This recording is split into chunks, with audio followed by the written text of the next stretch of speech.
Assalamualaikum warahmatullahi wabarakatuh. Nama saya Dwiki Primayuda, NPM 718411814. Saya di sini akan mempresentasikan mata kuliah Etika Profesi Hukum kelas 2008B. Pengertian etika, moral, dan akhlak. Ada beberapa istilah yang terkait dengan etika, yaitu etika dan etiket, etika dan moral, serta etika dan akhlak. Yang pertama, perbedaan antara etika dan etiket. Antara kata etika dan etiket dapat dalam praktik keseharian sering dipahami sama, padahal antara keduanya mempunyai pengertian yang berbeda. Kata etika berasal dari ethos, yang berasal dari bahasa Yunani, yang berarti tempat tinggal, padang rumput, kandang, kebiasaan, adat, watak, perasaan, sikap, dan cara berpikir. Bentuk jamaknya eta, yang berarti adat istiadat. Kata yang terakhir ialah yang menjadi latar belakang terbentuknya istilah etika. Oleh pendapat dari Aristoteles, etika digunakan untuk menunjukkan filsafat moral yang menjelaskan fakta moral tentang nilai dan norma moral, perintah, kebijakan, dan suara hati. Jadi secara etimologis, etika berarti ilmu tentang apa yang bisa dilakukan atau ilmu tentang adat kebiasaan yang berkenaan dengan hidup yang baik dan buruk.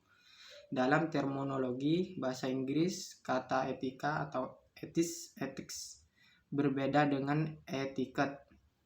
Etika itu berkaitan dengan nilai dan norma moral baik maupun buruk bagi perilaku manusia. Sedangkan etiket berarti aturan-aturan kesopanan atau tata krama bagi perilaku manusia dalam pergaulan bermasyarakat atau di antara anggota-anggota suatu profesi.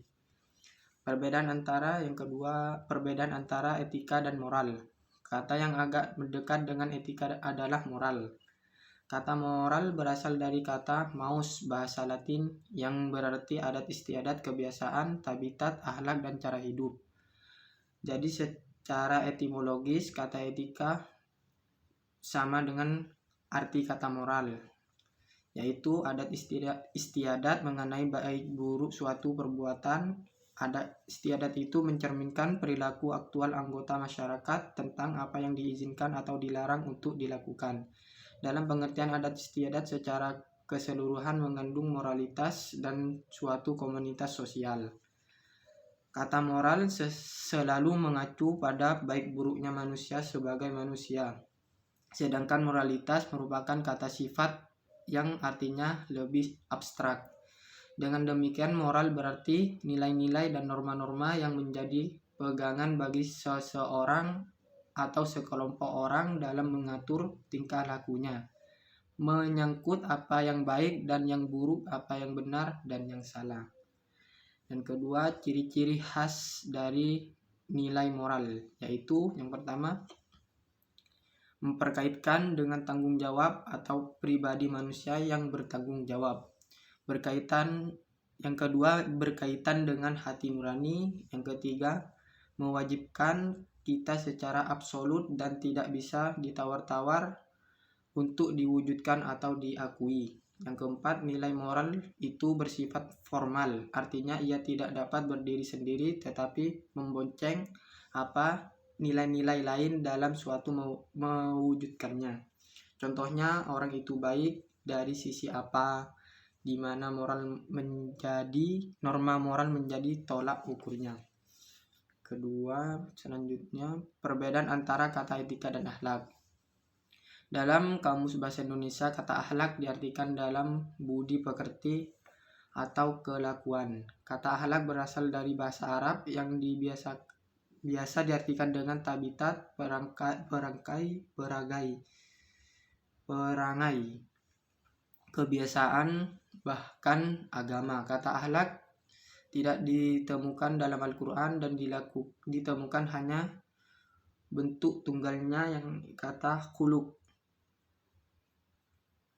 Al-Qalam ayat 4. Kata akhlak justru banyak ditemukan dalam hadis Nabi seperti aku hanya diutus untuk menyempurnakan akhlak yang mulia. Jadi akhlak itu sebagai kelakuan baik atau buruk manusia yang sangat beragam. Dengan demikian pengertian itu pengertian etika itu merupakan bagian dari akhlak.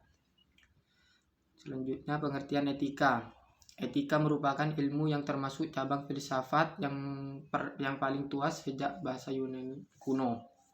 Etika adalah refleksi kritis, metodis, dan sistematis tentang tingkah laku manusia sejauh berkaitan dengan norma-norma atau tentang tingkah laku manusia dari sudut baik dan buruk. Dari segi normatif, ini merupakan sudut pandang khas bagi etika karena ia selalu mempersoalkan apa yang boleh dan tidak boleh, apa yang baik dan buruk untuk dilakukan. Peranan etika yaitu sebagai pemikiran sistematis tentang moral dan pengertian yang lebih mendasar dan kritis rasional secara moral. Yang kedua, dalam konteks global atau modern, ada 3 hal menonjol apabila kita berhadapan dengan suatu etis, yaitu yang pertama, adanya pluralisme moral, yaitu ditandai oleh adanya pandangan yang berbeda-beda tentang nilai dan norma moral dalam suatu masyarakat, seperti munculnya pada pola hidup yang individualistis, materialistis, hedonistis, dan konsumeristis. Yang kedua, timbul banyak masalah etis baru yang dulu tidak pernah diduga karena pengaruh kemajuan ilmu dan teknologi, seperti munculnya gagasan ideologi pembebasan. Yang ketiga, masyarakat modern ternyata tengah dilanda pula oleh kepedulian etis dan universal yang melewati perbatasan suku, ras, agama, dan negara, seperti tercerminnya dalam upaya penegakan masalah HAM dalam lingkungan hidup. Baik, terima kasih. Begitu saja penjelasan presentasi dari saya. Kurang lebihnya mohon maaf. Assalamualaikum warahmatullahi wabarakatuh.